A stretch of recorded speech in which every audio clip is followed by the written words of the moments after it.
किसी गांव में दो गहरे दोस्त रहते थे जिनके नाम थे हरिया और सुखिया।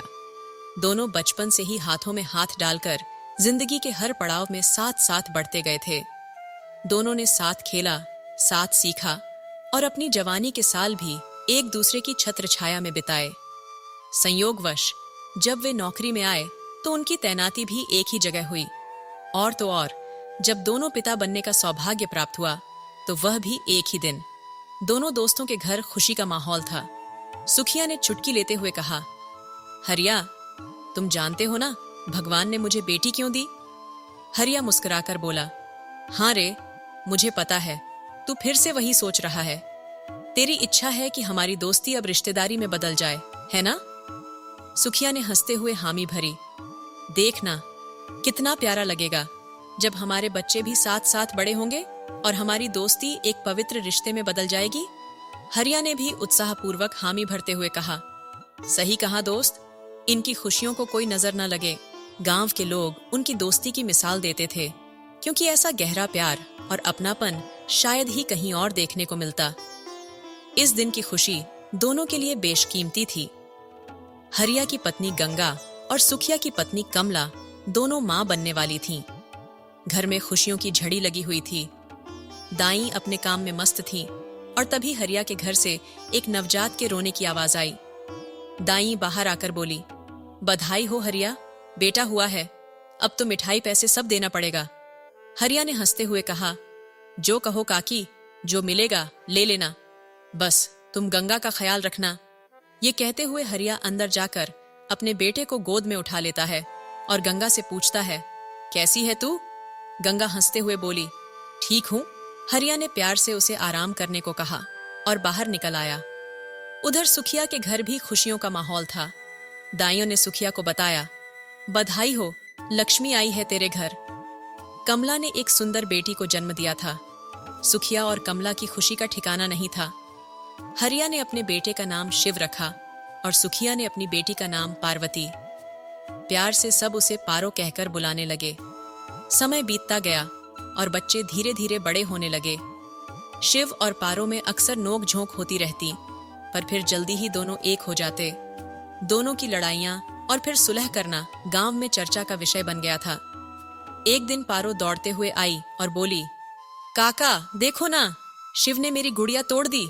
यह कहकर वह हरिया से लिपटकर रोने लगी। हरिया ने उसे सांत्वना देते हुए कहा, अरे रोना बंद कर, शहर से तुझे नई गुड़िया लेकर दूंगा। शिव ने भी बचाव में कहा, बाबा मैंने कुछ नहीं किया, सारी गलती इस पारो की है। पारो ने चिढ़ाते हुए कहा, काका इसकी बातों में मत आना, ये झूठ बोल रहा है। ये कहते हुए वह हंसते हंसते भाग गई। दोनों के झगड़े देखकर हरिया और सुखिया हंसी नहीं रोक पाए। समय के साथ शिव और पारो बड़े होते गए। गांव में एक ही स्कूल था जो 8वीं तक था और शहर भेजने की हिम्मत किसी में नहीं थी। पारो अब अपनी मां कमला के घर के कामों में हाथ बंटाने लगी थी, जबकि शिव अपने बाबा के साथ खेतों में मदद करता।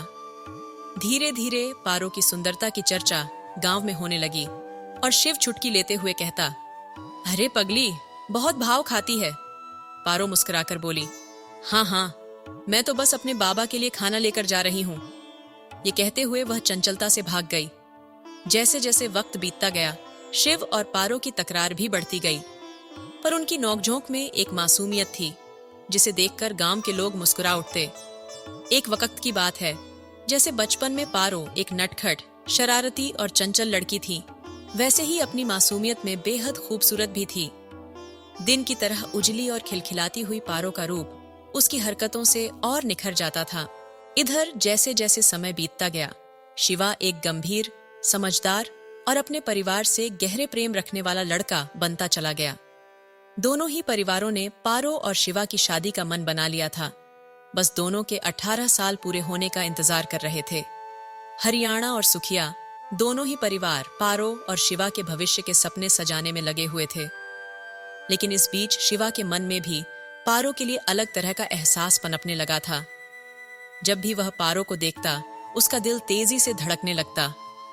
एक दिन जब पारो उसे चिढ़ाते हुए भागी, शिवा ने आवाज लगाई, रुकना ए पारू। लेकिन पारो हंसती हुई उसकी बात को नजरअंदाज करके सुखिया के पास चली गई। शिवा उसे जाते देख मुस्कुरा उठा और बुदबुदाया, पगली, हमेशा बच्चों जैसी हरकतें करती रहती है। कुछ देर बाद पारो वापस लौट रही थी तो उसने शिवा को देखा और बोली, तू यहीं खड़ा है तब से? शिवा ने कहा, हाँ पारो, मुझे तुमसे बात करनी है। पारो ने जवाब दिया, पर मुझे तुझसे कोई बात नहीं करनी। मेरी माँ घर पर मेरा इंतजार कर रही है। अभी मुझे पानी भी भरना है और तेरी तरह मैं काम से जी चुराकर किसी का पीछा नहीं करती। शिवा हंसते हुए बोला, अरे वाह, बातें बड़ी बनाने लगी हैं तू। तेरी असली मस्ती तो ये है कि घर जाकर रेडियो चलाकर गाना सुनेगी और अपनी बेसुरी आवाज में गाएगी। पारो गुस्से में बोली, मैं बेसुरी हूं? तूने मुझे बेसुरी कहा। शिवा मजाक में बोला, हाँ, कहाँ बेसुरी? शिवा को पारो को छेड़ने में बड़ा मजा आ रहा था। गुस्से में पारो ने जमीन से एक बड़ी लकड़ी उठाई और शिवा को मारने दौड़ी। शिवा हंसते हुए भागा और पारो उसके पीछे पीछे। थोड़ी ही देर में शिवा अपने खलिहानों के पीछे जाकर छिप गया। पारो ने जैसे ही उसे पकड़ने की कोशिश की, शिवा ने उसका हाथ पकड़ा और उसे अपनी ओर खींच लिया। पारो इतनी उम्मीद नहीं कर रही थी कि वो शिवा की बाहों में जा गिरेगी। शिवा और पारो की आंखें मिलीं और एक पल के लिए जैसे समय ठहर गया। दोनों ही चुप हो गए। एक अजीब सा एहसास दोनों के दिल में घर कर गया था। थोड़ी देर बाद शिवा बोला, पारू, मुझे तुझे कुछ दिखाना है। पारो ने हैरानी से पूछा, क्या दिखाना है? शिवा उसे उस पेड़ के पास ले गया जहां वे दोनों बचपन में खेला करते थे। शिवा बोला, आंखें बंद कर। पारो ने थोड़ा झिझकते हुए आंखें बंद कर लीं। तभी उसने अपने कान के पास चूड़ियों की खनक सुनी। उसने तुरंत कहा, ये चूड़ियां हैं, खोलूं आंखें? शिवा ने कहा, नहीं, जरा रुक। फिर धीरे धीरे शिवा ने उसे चूड़ियां पहनानी शुरू की। पारो ने बेसब्री से कहा, सच में तू मेरे लिए चूड़ियां लाया है? शिवा मुस्कुराकर बोला, नहीं, तेरी मां के लिए लाया हूं, बस तुझ पर ट्राई कर रहा हूं। ये सुनते ही पारो थोड़ी उदास हो गई, लेकिन तभी शिवा हंसते हुए बोला, अरे पगली, तेरे लिए ही लाया हूं। पारो का चेहरा खिल उठा और वो शिवा से लिपट गई। शिवा उसे देखता रह गया। उसकी मासूमियत और वो बड़ी बड़ी काजल भरी आंखें किसी का भी दिल जीत सकती थीं। दोनों की नजदीकियां धीरे धीरे बढ़ती जा रही थीं, लेकिन गांव का जमींदार दुष्यंत, जो पहले ही पारो की सुंदरता का दीवाना हो चुका था, इन दोनों पर बुरी नजर रखे हुए था। कुछ दिनों बाद शिवा अपने पिता के खेतों में मदद करने के लिए चला गया। दूसरी ओर दुष्यंत ने अपनी चालें चलनी शुरू कर दी, क्योंकि उसे ये बिल्कुल भी बर्दाश्त नहीं था कि पारो जैसे किसी नाजुक और सुंदर लड़की के साथ कोई आम किसान का बेटा रिश्ता बनाए। उस स्कूल में भी अक्सर पारो का झगड़ा हो जाता था। तब तक वो अपने आसपास के हालातों को झेलने की हालत में नहीं थी, लेकिन अब उसकी उम्र 16 साल हो चुकी थी। इस उम्र में लड़के लड़कियों के बीच एक अजीब आकर्षण पैदा होने लगता है, और वही पारो, दुष्यंत और शिवा के साथ भी हो रहा था। पारो की सुंदरता ने दुष्यंत को अपने जाल में कैद कर लिया था। वो हर रोज उसे देखने के मौके तलाशता, उसके आसपास मंडराता और बस एक ऐसा पल ढूंढ रहा था जब वो अकेली मिले। दुष्यंत, जो जमींदार का बिगड़ैल लड़का था, एक बार जो ठान लेता था उसे पाना ही चाहता था। अब वो पारो पर नजरें गड़ाए बैठा था, उसकी हर एक हरकत पर ध्यान रखता। एक दिन पारो, जो अपने काम से वापस लौट रही थी, का सामना दुष्यंत से हो गया। दुष्यंत ने बेधड़क उसके रास्ते को रोकते हुए कहा, कहाँ जा रही हो पारो? इतनी जल्दी क्या है? जरा मुझसे भी तो बात कर लिया करो। उसकी बातों में बेहयाई की झलक थी। पारो ने हंसते हुए जवाब दिया, कुएं में कूदने जा रही हूं, चलोगे मेरे साथ? और फिर तंज कसते हुए बोली, ये क्या नया ड्रामा शुरू कर दिया है? दुष्यंत, जो आमतौर पर काम करने से दूर भागता था, अब कुछ घबराया हुआ बोला, अरे बाबा, गुस्सा मत हो, मैंने तो बस ऐसे ही पूछ लिया, बुरा लगा तो माफ कर दो। और बेशर्मी से हंसने लगा। पारो वहां से जाते हुए बोली, तेरी सारी अकड़ निकाल दूंगी एक दिन। इस पर दुष्यंत तुनकते हुए बोला, निकालेगी? हेकड़ी तो तेरी निकलेगी एक दिन, जब तुझे मेरे पास खुद आना पड़ेगा। दुष्यंत बड़बड़ाते हुए वहां से जाने ही वाला था, तभी कुंता वहां आ धमकी। उसने कमर पर हाथ रखते हुए पूछा, ये सब क्या चल रहा है दुष्यंत? दुष्यंत हड़बड़ाते हुए बोला, कुछ भी तो नहीं कुंता। लेकिन कुंता जानती थी कि कुछ गड़बड़ है। उसने सख्त लहजे में कहा, तू मुझे बेवकूफ समझता है क्या? मैं सब जानती हूं। देख दुष्यंत, तुझ पर मेरा हक है। ज्यादा चालाकी मत कर, नहीं तो सब तेरे बाप को बता दूंगी। दुष्यंत ने घबरा कर कहा, अरे नाराज मत हो कुंता, ऐसा कुछ नहीं है। तू मेरी बहुत अच्छी दोस्त है, मैं तुझसे झूठ क्यों बोलूंगा? और जल्दी से वहां से निकल गया। दुष्यंत के पिता वीरपाल और कुंता के पिता राम भरत सागौन की लकड़ी का कारोबार करते थे, जिसमें दोनों बराबर के हिस्सेदार थे। लेकिन कुंता के पिता के पास वीरपाल से ज्यादा संपत्ति थी, क्योंकि राम भरत की पत्नी जानकी अपने माता पिता की इकलौती संतान थी और उनकी संपत्ति भी राम भरत के पास आ गई थी। कुंता अपने घर की इकलौती संतान थी, जबकि दुष्यंत के 2 भाई और 1 बहन थे। बड़ा भाई विश्वजीत पढ़ाई में तेज था, लेकिन एक दुर्घटना में उसकी मौत हो गई थी, इसलिए दुष्यंत को शहर पढ़ने नहीं भेजा गया। उसकी बहन की शादी हो चुकी थी और अब दुष्यंत परिवार का इकलौता वारिस था। वीरपाल ने बचपन में ही कुंता और दुष्यंत का रिश्ता पक्का कर दिया था और कुंता अपने इस अधिकार का पूरा फायदा उठाती थी। वो बात बात पर दुष्यंत को बापू की धमकी देती रहती थी और दुष्यंत इस डर से उसके सामने कभी कुछ बोल नहीं पाता था। सच कहें तो पारो और सिवा के बीच एक सच्चे प्यार की शुरुआत हो रही थी। कुंता, जो अपने पिता द्वारा तय किए गए रिश्ते को ही सच्चा प्यार मान बैठी थी, दुष्यंत से अपनापन महसूस कर रही थी। लेकिन दुष्यंत सिर्फ दिखावे के लिए उसे अपना रहा था। वो कुंता को पुचकार कर चलता बना, जबकि कुंता गुस्से में बड़बड़ाते हुए अपने घर चली गई। रास्ते में चलते चलते अचानक उसका संतुलन बिगड़ गया और वो गिरने वाली थी, लेकिन सिवा ने उसे संभाल लिया। सिवा के स्पर्श ने कुंता के दिल में कुछ अजीब सी लहरें पैदा कर दी। उसकी धड़कनें तेज हो गईं, मानो कोई नई अनुभूति जाग उठी हो। सिवा ने चिंतित होकर पूछा, कुंता, तुम ठीक हो? कहीं चोट तो नहीं लगी? उसकी आवाज से कुंता अचानक होश में आई और बोली, नहीं नहीं, मैं ठीक हूं। लेकिन जब तक सिवा उसकी नजरों से ओझल नहीं हुआ, वो उसे देखती ही रही। उसे महसूस हुआ जैसे उसके मन में कुछ नया पनप रहा हो। उसने सोचा, ये कैसा एहसास है? ऐसा तो मुझे कभी दुष्यंत के साथ नहीं लगा। कुंता के मन में एक अजीब सी बेचैनी थी। सिवा से मिलने के बाद उसकी धड़कनें तेज हो गई थीं और वो मन ही मन उसकी तरफ खींचने लगी थी। पर सिवा इन सब से बेखबर अपनी ही दुनिया में मग्न था और अपनी बांसुरी बजाने में खोया हुआ था। तभी उसका दोस्त केशव वहां आया और मजाकिया अंदाज में बोला, यार, तू तो पूरा मजनू बन गया है। सिवा हंसते हुए बोला, अरे कुछ नहीं यार, मैं तो बस ऐसे ही बांसुरी बजा रहा था। केशव ने गंभीरता से कहा, सिवा, एक बात कहनी थी, दुष्यंत पर नजर रखना। उसका बर्ताव सही नहीं लगता। वो हमेशा पारो के पीछे पड़ा रहता है। सिवा की भौहें सिकुड़ गईं और उसने कहा, हाँ, मैंने भी देखा है, लेकिन मेरे होते हुए वो पारो को हाथ भी नहीं लगा सकता। उसकी सारी हेकड़ी निकाल दूंगा। तभी पारो वहां आती हुई दिखाई दी। केशव हंसते हुए बोला, लो, आ गई पारो। अब तुम दोनों मिलकर गाओ, मैं चलता हूं। और वह हंसते हुए चला गया। पारो ने सिवा की तरफ देखा और बोली, क्या हुआ? तुम्हारा चेहरा क्यों लटक गया है?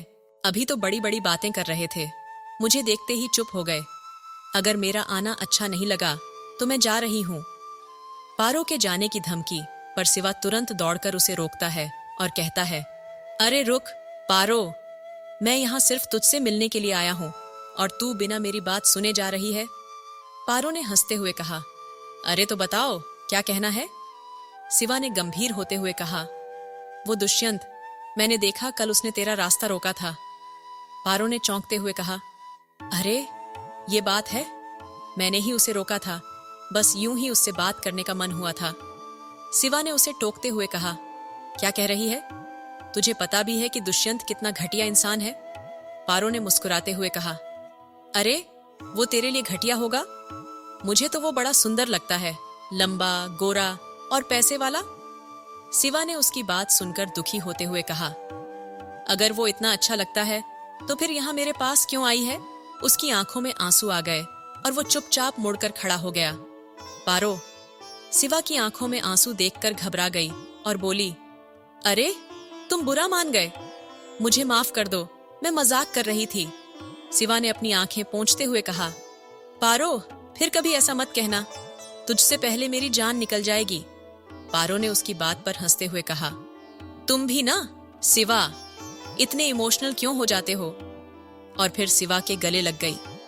इधर कुंता शिवा से मिलने के बहाने ढूंढने लगी। उसके दिमाग में एक विचार आया। शिवा बहुत सुंदर बांसुरी बजाता है, अगर मैं उससे बांसुरी सीखने का बहाना बनाऊं तो उससे रोज मिल सकूंगी। ये सोचकर कुंता भागते हुए अपने पिता राम रतन के पास गई और बोली, बापू, मुझे बांसुरी बजाना सीखना है। उसके पिता चौंकते हुए बोले, अरे ये क्या मांग लेकर आ गई? बांसुरी नहीं सीखनी तुझे, घर के काम सीख और अपनी माँ का हाथ बंटा। लेकिन कुंता जिद पकड़ चुकी थी। उसने अपने पिता की एक न सुनी और कहने लगी, मैं बांसुरी ही सीखूंगी। राम रतन, जो अपनी बेटी की जिद से परेशान था, समझाते हुए बोला, कुंता, तू गायिका नहीं बन सकती। घर के काम काज संभाल और अपनी माँ की मदद कर। मगर कुंता ने उसकी एक न सुनी और खुद को कमरे में बंद कर लिया। उसकी माँ भी हंसते हुए बोली, अरे कुंता, ये हट किस बात की? कौन सी बड़ी गायिका बनेगी तू? लेकिन कुंता के मन में सिर्फ एक ही ख्याल था, शिवा से मिलना, और वो अपनी जिद पर अड़ी रही। रामदत्त ने बड़ी कोशिश की कि कुंता बाहर आकर अपनी बात रखे, पर कुंता ने अंदर से कोई प्रतिक्रिया नहीं दी। तभी उसकी माँ जानकी ने कहा, सुनिए जी, क्यों परेशान होते हैं?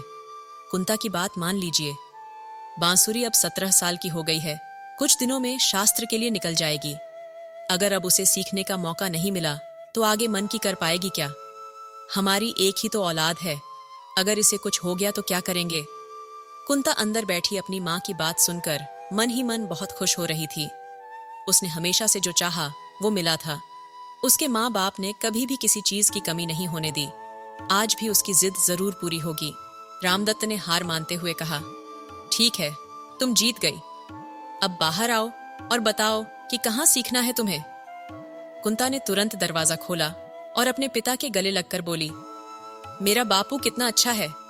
तभी उसकी माँ हंसते हुए बोली, देख लो, माई बाप हमेशा बच्चों की बात ही मानते हैं। कुंता ने मुस्कुराते हुए कहा, माँ, आप तो बहुत अच्छी हैं, हर बार मेरी मदद कर देती हैं, पर बापू कभी कभी बहुत खड़ूस हो जाते हैं। रामदत्त ने हंसते हुए कहा, अच्छा अब बताओ, किससे सीखनी है बांसुरी? कुंता बोली, शिवा, हरिया का बेटा बहुत अच्छा बांसुरी बजाता है, मुझे भी उसी से सीखना है। रामदत्त चौंकते हुए बोले, क्या तुम हरियाणा के बेटे से सीखोगी? ये तो पागलपन है। जानकी भी ये सुनकर थोड़ा चिंता में आ गई और बोली, तुम्हें क्या लगता है गांव वाले क्या कहेंगे? कुंता हमारी इकलौती बेटी है, वीरपाल की अमानत है, मैं रामदत्त को क्या जवाब दूंगी? तभी वीरपाल उनके घर पर आ गया। उसने आते ही कहा, राम राम भाभी, क्या हो रहा है? कुंता क्यों इतनी परेशान लग रही है? रामदत्त ने सारी बातें वीरपाल को बता दी। वीरपाल ने सुना और फिर बोला, अरे बस, इतनी सी बात पर इतना हंगामा? सीखने दो कुंता को बांसुरी, और उसे सिखाने के लिए शिवा को घर के अंदर बुला लो, ताकि किसी को कुछ कहने का मौका न मिले। रामदत्त ने भी सहमति में सिर हिलाया और कहा, हाँ, ये ठीक रहेगा। कुंता ने खुशी से वीरपाल का धन्यवाद किया। उसे पता था कि घर के अंदर रहकर वो ज्यादा से ज्यादा समय शिवा के साथ बिता सकेगी। फिर रामदत्त ने दबाव डालकर शिवा को मना लिया कि वो कुंता को बांसुरी सिखाने आए। शिवा कुंता को सिखाने लगा, लेकिन कुंता बांसुरी सीखने के बजाय बस शिवा को देखती रहती। शिवा ने एक दिन तंग आकर कहा, कुंता, तुम्हारा ध्यान कहाँ है? अगर ऐसे ही करती रहोगी तो मैं कल से नहीं आऊंगा सिखाने। कुंता ने माफी मांगते हुए कहा, गलती हो गई। अच्छा, फिर से बताओ कि बांसुरी कैसे पकड़नी है? असल में कुंता को बस बहाना चाहिए था शिवा के करीब रहने का। उसका दिल शिवा के लिए दीवाना हो चुका था, और ये बात धीरे धीरे वीरपाल के ध्यान में भी आ गई। एक दिन वीरपाल घर पर चहलकदमी करते हुए किसी बात पर गंभीर सोच में डूबा था। सगुना, जो उसकी हर गतिविधि पर नजर रखती थी, डर से कांप रही थी। उसे आभास हो गया था कि कुछ गड़बड़ जरूर है। तभी वीरपाल की जीप की आवाज सुनाई दी, और कुछ देर बाद दरवाजे पर जोरदार आवाज में वीरपाल चिल्लाते हुए घर में दाखिल हुआ। दुष्यंत, जो आवारा गर्दी करते हुए घर लौटा था, ने बापू के गुस्से को देखा और बोला, अब मैंने क्या किया? तभी वीरपाल ने एक जोरदार थप्पड़ दुष्यंत के गाल पर जड़ा, जिसे देख सगुना भी सिहर उठी। वीरपाल गुस्से से चीखते हुए बोला, तू दिन भर गांव की लड़कियों के पीछे मंडराता रहता है। तेरे कारण हमारी सोने की चिड़िया हाथ से निकलने वाली है। कुंता अपनी प्रेम की बांसुरी बजा रही है और तुझे खबर भी नहीं। दुष्यंत हड़बड़ाते हुए बोला, किसके साथ? मुझे तो किसी ने कुछ बताया ही नहीं। वीरपाल ने गुस्से से कहा, तू घर पर रहे तब न बता पाए कोई। हरियाणा का लड़का शिवा कुंता को बांसुरी सिखा रहा है और मुझे शक है कि इस बहाने वो दोनों कुछ और ही खेल खेल रहे हैं। दुष्यंत को लगा कि शिवा ने ही कुंता का दिमाग खराब किया है। वो बंदूक उठाकर बोला, मैं उसे छोड़ूंगा नहीं। वीरपाल ने फौरन उसे रोकते हुए कहा, रुक जा। अगर कुछ गलत किया तो लड़की भी जाएगी और इज्जत भी। हमें पहले रामदत्त को अपने पक्ष में लेना होगा, फिर ही हम कुछ कर पाएंगे, समझा? इस बीच कुंता का शिवा के लिए पागलपन दिन ब दिन बढ़ता जा रहा था। उसे बांसुरी सीखने में कोई दिलचस्पी नहीं थी, बस वो शिवा के करीब रहना चाहती थी। शिवा ने एक दिन तंग आकर कहा, कुंता, तुम्हारी जगह कोई और होता तो अब तक बांसुरी सीख चुका होता, पर मुझे लगता है कि तुम मेरा वक्त बर्बाद कर रही हो। मैं अब और नहीं आऊंगा। कुंता घबरा गई और माफी मांगते हुए बोली, नहीं नहीं, ऐसा मत कहो, मैं सच में सीखना चाहती हूँ। शिवा ने गहरी सांस लेते हुए कहा, देखो कुंता, अगर तुम सीखने में दिलचस्पी नहीं रखती तो मैं भी बेकार में अपना समय क्यों बर्बाद करूं? कुंता ने निराशा भरी नजरों से शिवा को देखा, पर मन ही मन वो जानती थी कि उसकी जिद एक दिन जरूर पूरी होगी। शिवा जब काकी को राम राम करके जाने लगा तो कुंता के चेहरे पर गुस्से की लाली आ गई। वह तमतमाते हुए बोली, सीखना तो मुझे बांसुरी नहीं है, मैं तो बस तुम्हारे साथ वक्त बिताना चाहती हूँ। शिवा, समझे, मैं तुमसे प्यार करती हूँ। उसकी बात पूरी भी नहीं हो पाई थी कि जानकी ने एक जोरदार थप्पड़ उसके गाल पर जड़ दिया। जानकी, कुंता की माँ, आग बूला हो गई और गुस्से से चिल्लाई, ये तू क्या कह रही है? पागल हो गई है क्या? मेरी ही गलती थी जो तेरी बातों में आ गई और तेरे बापू की बात नहीं मानी। शिवा को यह सब सुनकर झटका लगा। वह घबराया हुआ बोला, काकी, शांत हो जाओ। कुंता गुस्से में कुछ भी बोल रही है, मगर जानकी का गुस्सा थमने का नाम नहीं ले रहा था। उसने शिवा की ओर इशारा करते हुए कहा, अब तू भी पागल मत बन। देख, कुंता ने तो सब बर्बाद कर दिया। वीरपाल से उसकी शादी की बात पक्की हो चुकी है। अब तू देखना क्या हंगामा खड़ा होगा। शिवा यह सब सुनकर खुद को संभाल नहीं पाया और बोला, काकी, मैं तो पारो से प्यार करता हूं और उसी से शादी करूंगा। यह कहकर शिवा वहां से चला गया। कुंता की आंखों में अब बस क्रोध की ज्वाला धधक रही थी। उसकी मां जानकी सदमे में आ गई थी, ये सोचते हुए कि उसकी बेटी ने क्या कर दिया। उसे यकीन ही नहीं हो रहा था कि कुंता ऐसा कुछ कर सकती है। बात जब रामदत्त तक पहुंची तो उसने कुंता को घर में बंद कर दिया और अपने आदमियों को उस पर कड़ी नजर रखने का हुक्म दिया। दूसरी तरफ दुष्यंत अपने बगीचे में बैठा क्रोध में तमतमा रहा था। तभी उसने पारो की हंसी सुनी। पारो अपनी सखियों के साथ पानी भरकर लौट रही थी। दुष्यंत को शिवा से बदला लेने का एक तरीका सूझा और उसने पारो का रास्ता रोक लिया। पारो गुस्से में बोली, ये क्या बदतमीजी है दुष्यंत, रास्ता छोड़ दे, नहीं तो अच्छा नहीं होगा। लेकिन दुष्यंत ने उसे पकड़ लिया और बगीचे की तरफ खींचने लगा। पारो ने विरोध किया, छोड़ मुझे दुष्यंत, तू बहुत बड़ी गलती कर रहा है। दुष्यंत ने ठान लिया था कि वह पारो को सबक सिखाकर रहेगा, लेकिन जैसे ही पारो ने अपने भाई केशव की मदद की पुकार लगाई, केशव दौड़ते हुए आ पहुंचा। वह दुष्यंत से भिड़ गया और दोनों के बीच जोरदार हाथापाई शुरू हो गई। आखिरकार दुष्यंत हार मान गया और माफी मांगते हुए बोला, मुझसे गलती हो गई, अब कभी पारो की तरफ नजर भी नहीं उठाऊंगा। केशव ने उसे जाने दिया, लेकिन चेतावनी दी, याद रखना, जब तक मैं जिंदा हूं कोई भी पारो को हाथ नहीं लगा सकता। समय बीतता गया और 3 महीने बीत गए। सर्दियां आ चुकी थीं और एक शाम शिवा और पारो अलाव के पास बैठकर बांसुरी बजा रहे थे। तभी पेड़ों के पीछे से एक साया निकला। वह कुंता थी। शिवा ने उसे देखा और सख्ती से कहा, कुंता, यहां से चली जाओ। मैं तुम्हें पहले ही बता चुका हूं कि मैं सिर्फ पारो से प्यार करता हूं, लेकिन कुंता ने उसकी बात अनसुनी कर दी। वह अलाव से जलती हुई लकड़ी उठाकर बोली, अगर मुझे नहीं अपनाओगे तो मैं खुद को जला लूंगी। सिवा और पारो घबराए हुए उसे समझाने की कोशिश कर रहे थे, लेकिन कुंता के सिर पर तो जुनून सवार था। अचानक उसने जलती लकड़ी पारो की ओर फेंक दी और चीखते हुए बोली, अब देखती हूं तुझमें कौन सी सुंदरता बची रहती है। सिवा और पारो की चीखें जंगल में गूंज उठीं। कुंता की फेंकी हुई जलती हुई लकड़ी पारो के कपड़ों में आग लगा चुकी थी। पारो दर्द और घबराहट में चिल्ला उठी, सिवा, मुझे बचाओ। सिवा। उसकी करुण पुकार सिवा के दिल में छेद कर रही थी। सिवा तुरंत आग बुझाने की कोशिश करता है, उसे दिलासा देता है, कुछ नहीं होगा पारो, सब ठीक हो जाएगा। लेकिन सिवा खुद भी बुरी तरह जल रहा था। जल्दबाजी में सिवा पारो को गोद में उठाकर दौड़ता हुआ दवा खाने की ओर भागा। दूसरी तरफ कुंता वहीं खड़ी होकर पागलों की तरह हंस रही थी। उसकी हंसी में एक भयानक पागलपन था। वह चिल्लाई, जब उसकी सुंदरता खत्म हो जाएगी तब तो सिवा सिर्फ मेरे पास आएगा।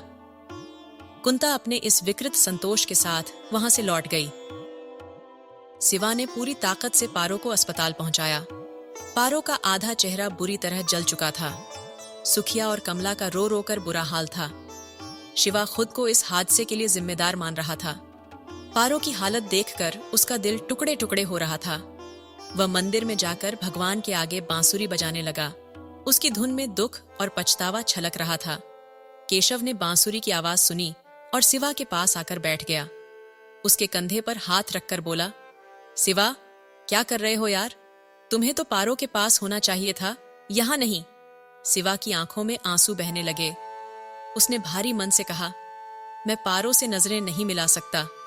मेरी वजह से उसकी ये हालत हुई है। मैं ही उसका गुनहगार हूं। सिवा ने अपनी बांसुरी उठाकर तोड़ दी। केशव ने उसे डांटते हुए कहा, ये क्या कर दिया तूने? बांसुरी क्यों तोड़ी? पागल हो गया है क्या? इसमें तेरा कोई दोष नहीं है। खुद को यूं मत सता। चलकर पारो के पास बैठते हैं। दोनों दवाखाने पहुंचे, जहां पारो दवा के असर से सोई हुई थी। उसका चेहरा और एक हाथ बुरी तरह जल चुके थे। कमली से पूछने पर उसने रुंधे गले से बताया, डॉक्टर ने कहा है कि अभी कुछ कहा नहीं जा सकता। शिवा ने कमली को सांत्वना देने के लिए उसे गले से लगा लिया और बोला, आप घर जाइए, आराम कीजिए। अब हम यहां हैं। कमली, जो पहले से गम में डूबी हुई थी, गुस्से में फट पड़ी। तुम्हारे साथ ही पारो की ये हालत हुई है। तुम्हारे साथ नहीं होती तो शायद ये सब ना होता। शिवा यह सुनकर चौंक गया। उसकी आंखें भर आईं। तभी केशव ने उसे संभालते हुए कहा, तुम काकी से ये सब मत सुनो, इसका कोई तात्पर्य नहीं है। कुंता ने यह सब जानबूझकर किया है। सिवा, तुम बेकसूर हो। फिर कमली की तरफ मुड़कर कहा, आपको सिवा को ऐसा नहीं कहना चाहिए। वो खुद पहले से ही इतना दुखी है। लेकिन कमली अपनी बात पर अड़ी रही। मैं गलत नहीं कह रही, हमारी ही गलती थी जो हमने पारो को सिवा के साथ इतना खुला छोड़ दिया। हमें ध्यान देना चाहिए था कि ऐसा ना हो। सिवा उसकी सुरक्षा भी नहीं कर सका। सिवा अब पूरी तरह से टूट चुका था। उसकी आंखों में आंसू छलक पड़े। इसी बीच पारो को हल्का होश आने लगा और वह बेहोशी में भी सिवा सिवा पुकारने लगी। सिवा ने उसका हाथ थाम लिया, लेकिन कमली ने बीच में आकर सिवा का हाथ झटक दिया। उसने सख्ती से कहा, अब तुम जाओ। सिवा, तुम्हारी वजह से मेरी बेटी को और कोई तकलीफ नहीं होनी चाहिए। सिवा ने निराश होकर कहा, आप ऐसा क्यों कह रही हो काकी? मैं पारो से प्यार करता हूं, उसे ऐसे छोड़कर नहीं जा सकता। कमली ने गुस्से में कहा, जाओ यहां से। जाओ, मुझे नहीं चाहिए कि तुम और कोई मुसीबत लेकर आओ। जाओ सिवा।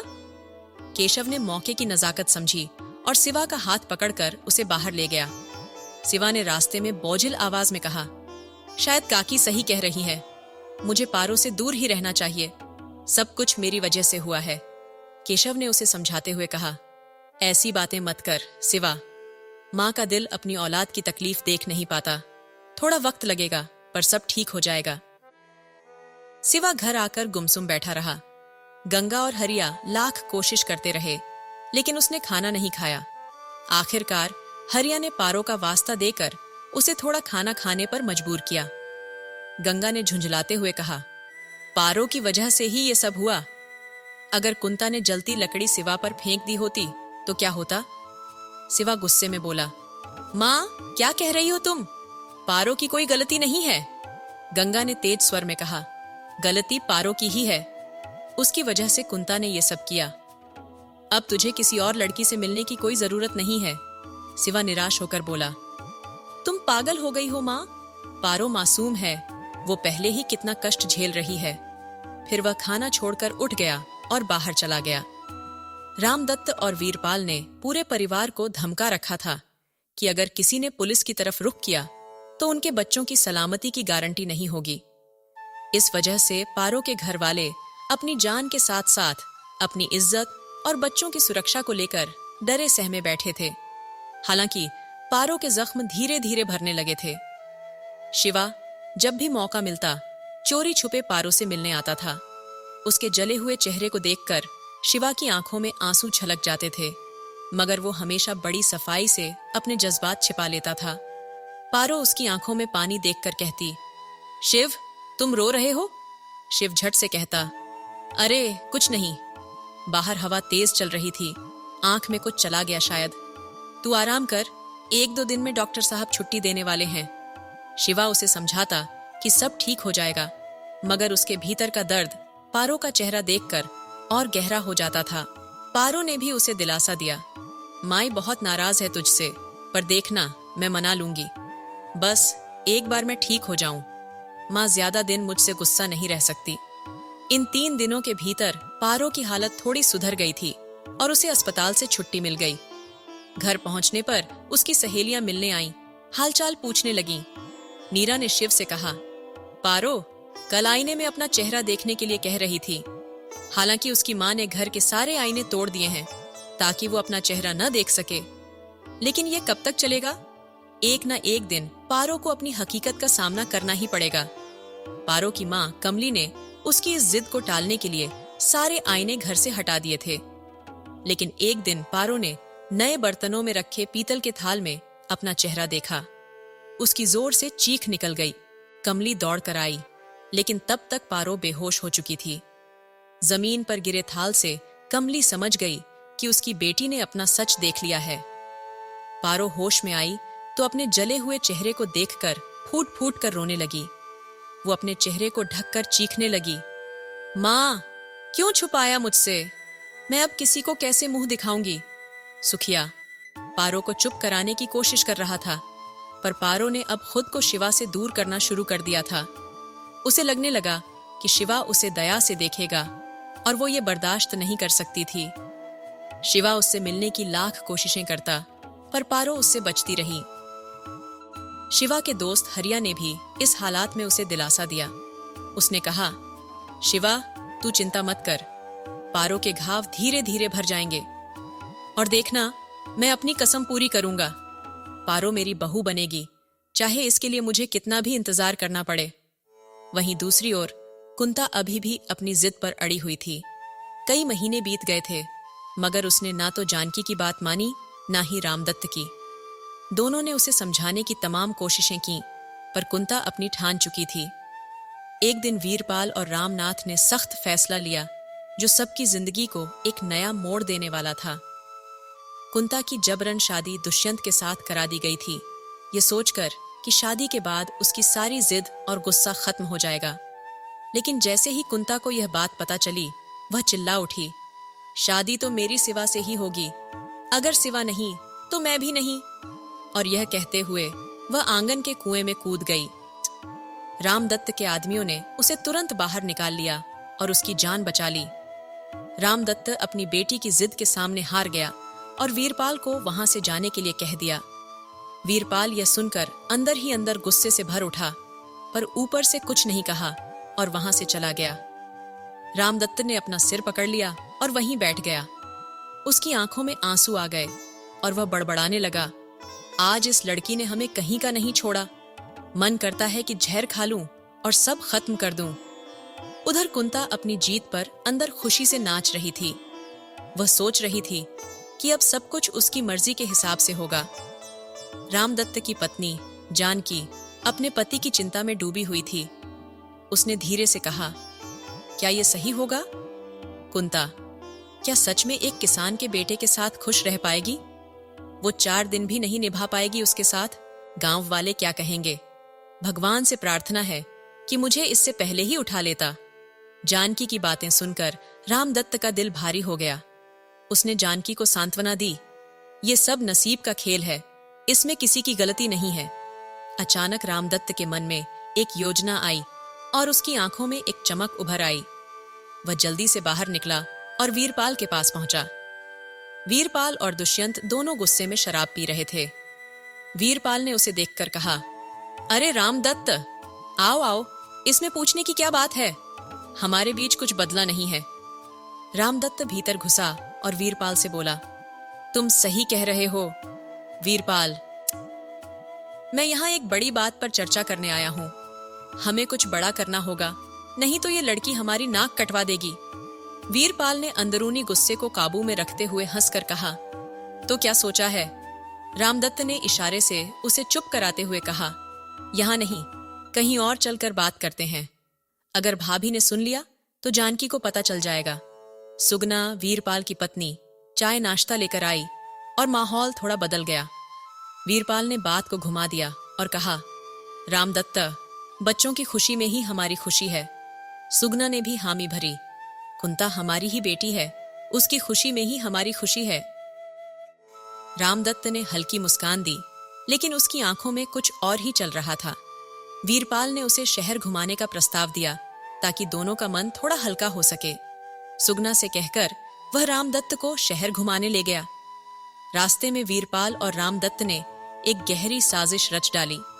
उनके मन में कुंता और शिवा के रिश्ते को खत्म करने का एक घातक प्लान पनप रहा था, लेकिन उन्होंने इसका जिक्र किसी से नहीं किया।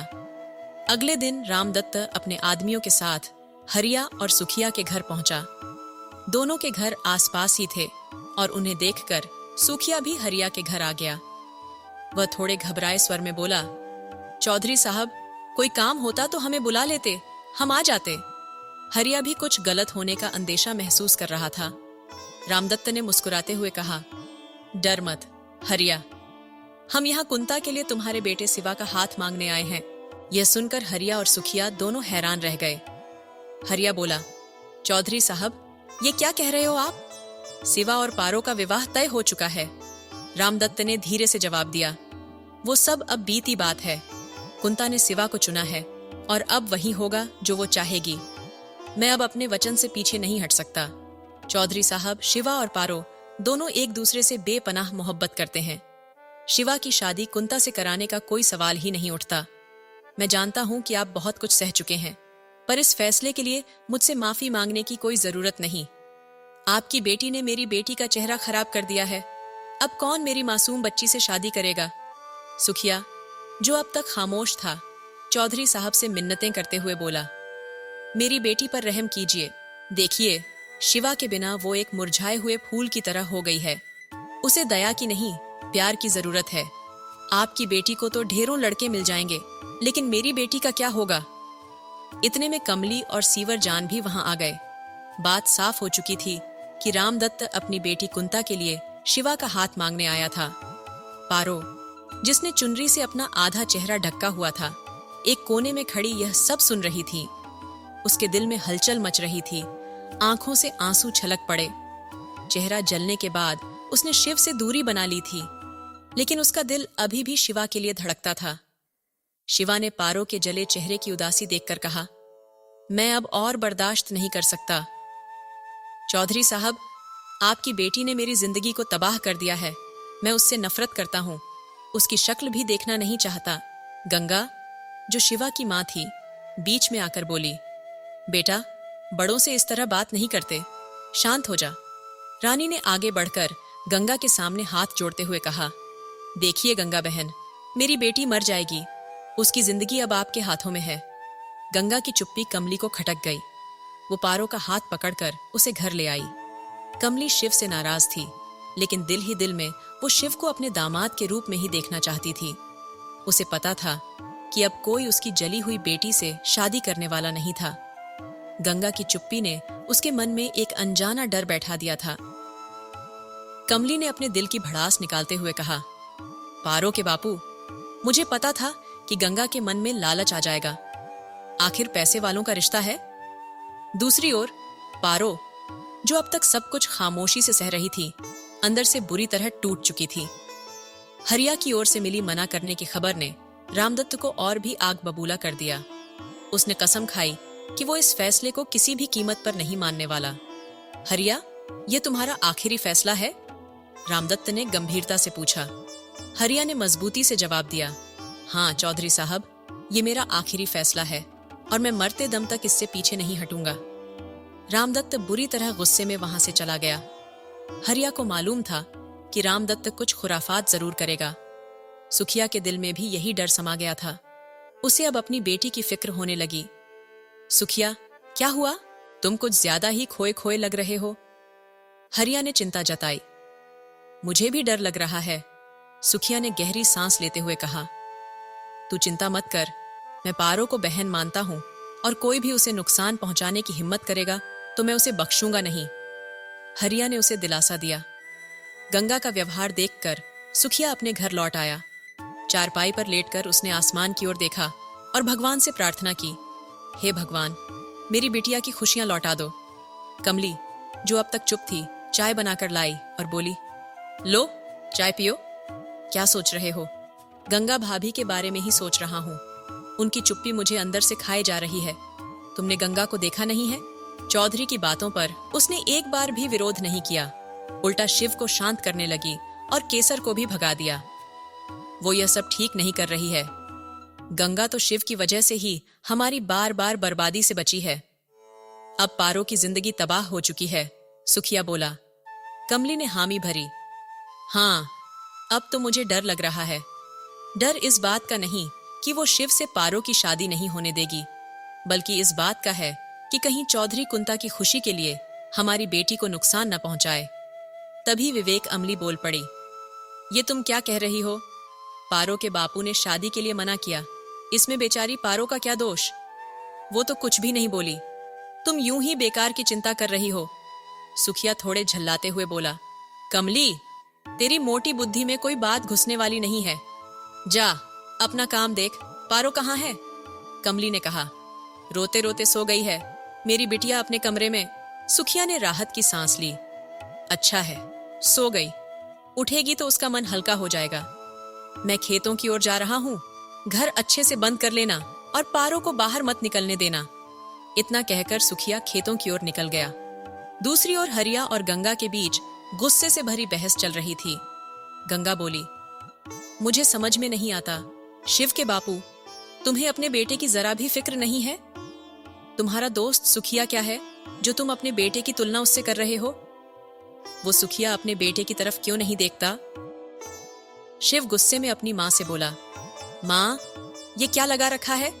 बिना कुछ समझे बूझे बोलती जा रही हो। अचानक काका और पारो से इतनी नफरत क्यों हो गई कि उन्हें घर से निकाल दिया? गंगा ने छिड़कर कहा, हाँ, निकाल दिया। तुझे अपनी मां की भावनाओं की कोई परवाह नहीं है।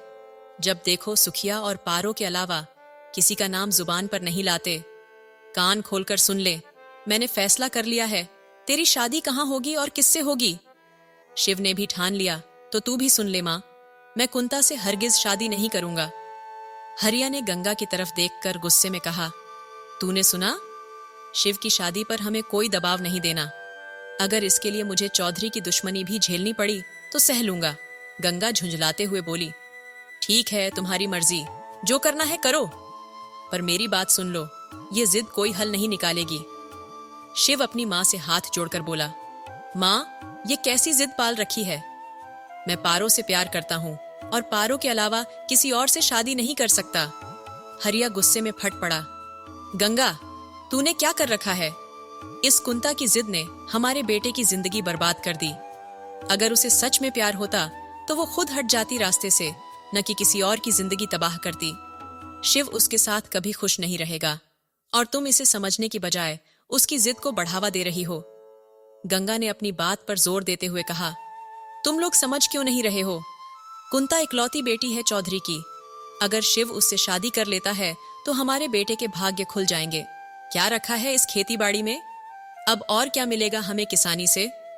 शिव अपनी मां की बात काटते हुए बोला, मां, मैं ऐसी दौलत नहीं चाहता जो मेरी इंसानियत छीन ले। मुझे कुंता की शक्ल तक से नफरत है। गंगा ने सख्त लहजे में कहा, जो मैं कह रही हूं वही होकर रहेगा। ये मेरा अंतिम फैसला है और तुम्हें मेरी बात माननी ही पड़ेगी। शिव और हरिया गुस्से से जल रहे थे, जबकि गंगा ने जैसे अपनी आंखों पर लालच का पर्दा डाल लिया था। वह शिव की बातों को अनसुना करके अपनी जिद पर अड़ी रही। अब ये लड़ाई सिर्फ एक शादी की नहीं थी, बल्कि आत्मसम्मान, रिश्तों और परिवार की खुशियों की भी हो चुकी थी। शिव अंदर ही अंदर कुंता और उसके पिता के खिलाफ एक बड़ा फैसला लेने की ठान चुका था। अगर तुमने मेरी बात नहीं मानी तो मैं अपनी जान दे दूंगी, कुंती ने अपनी मां जानकी से रोते हुए कहा। उसकी आवाज में इतना दर्द था कि कोई भी उसे सुनकर पिघल जाता, लेकिन गंगा के मन में रामदत्त की दौलत का लालच आ चुका था। उसने ठान लिया था कि अब किसी भी हालत में शिवा की शादी कुंती से ही होगी।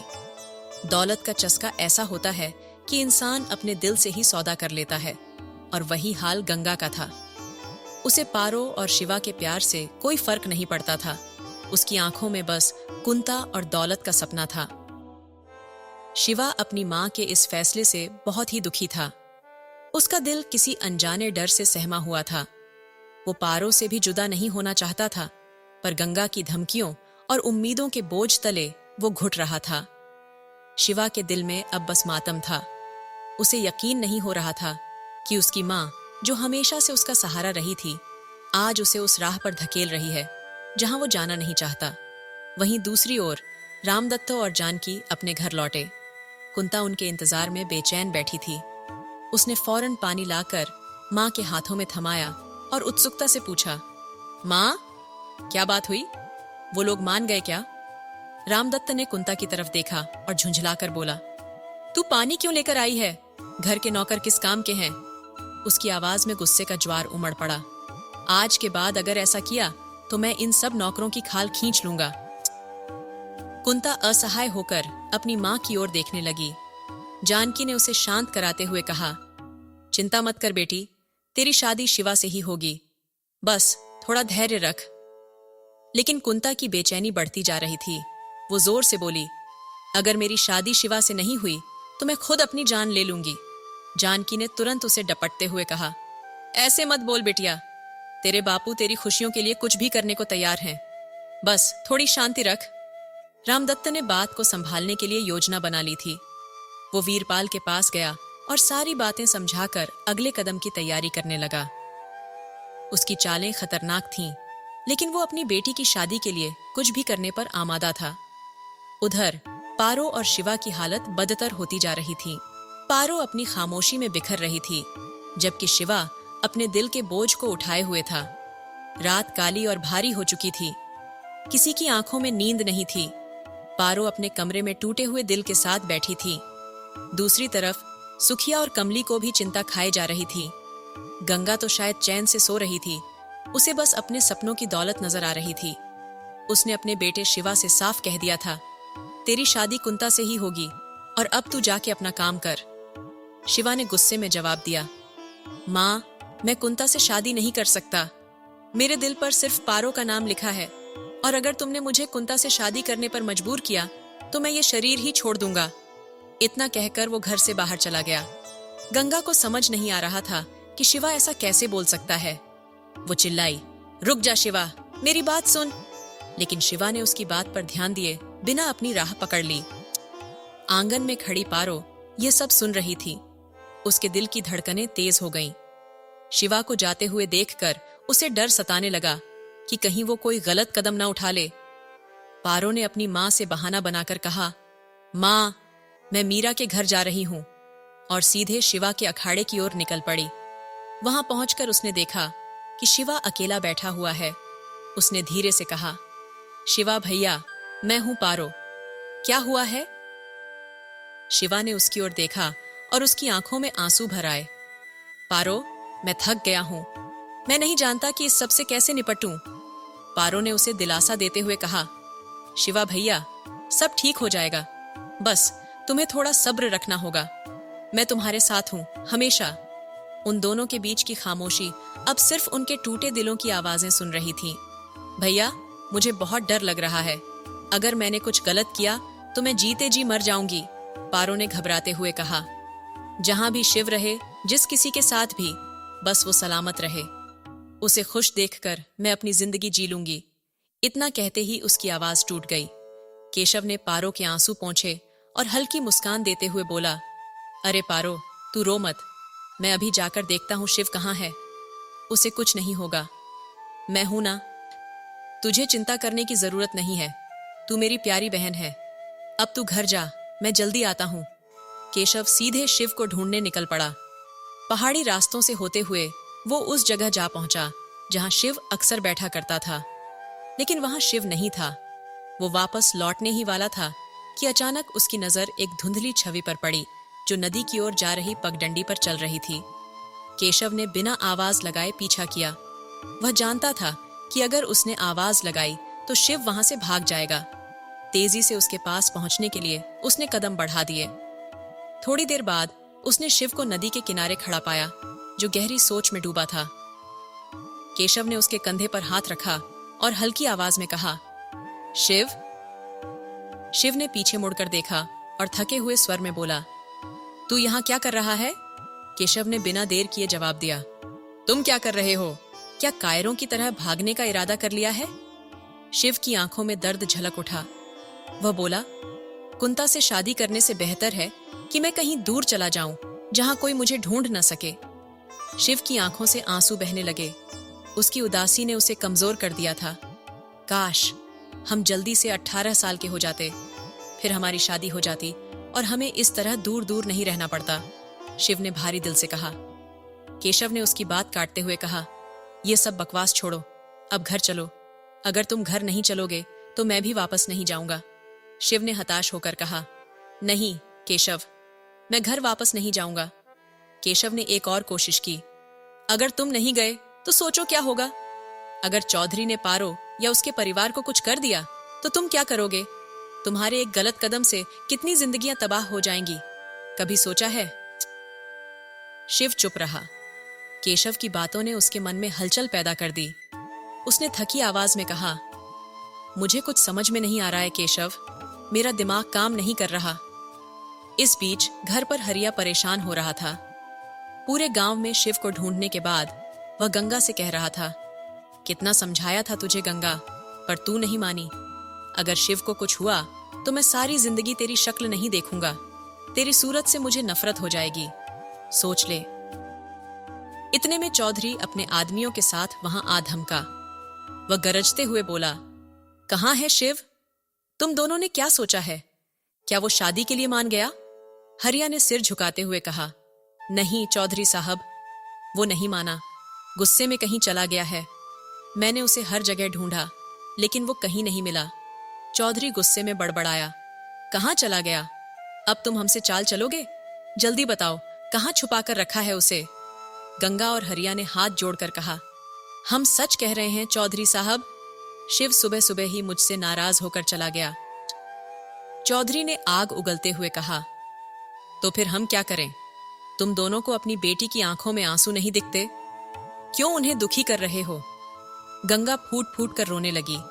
सच कह रही हूं चौधरी साहब, शिव सच में कहीं चला गया है, न पारो न कोई और। रामदत्त गुस्से से आग बबूला होकर अपने आदमियों से बोला, इन्हें पकड़ो और हमारी पुरानी हवेली ले चलो। जहां भी शिव होगा वह खुद ब खुद सामने आ जाएगा। और पारो को भी उठा लाओ, आज उसकी भी कहानी खत्म कर देते हैं। मेरी बेटियों की खुशियों में जो दीवार बन रही है उसे अब गिराना ही होगा।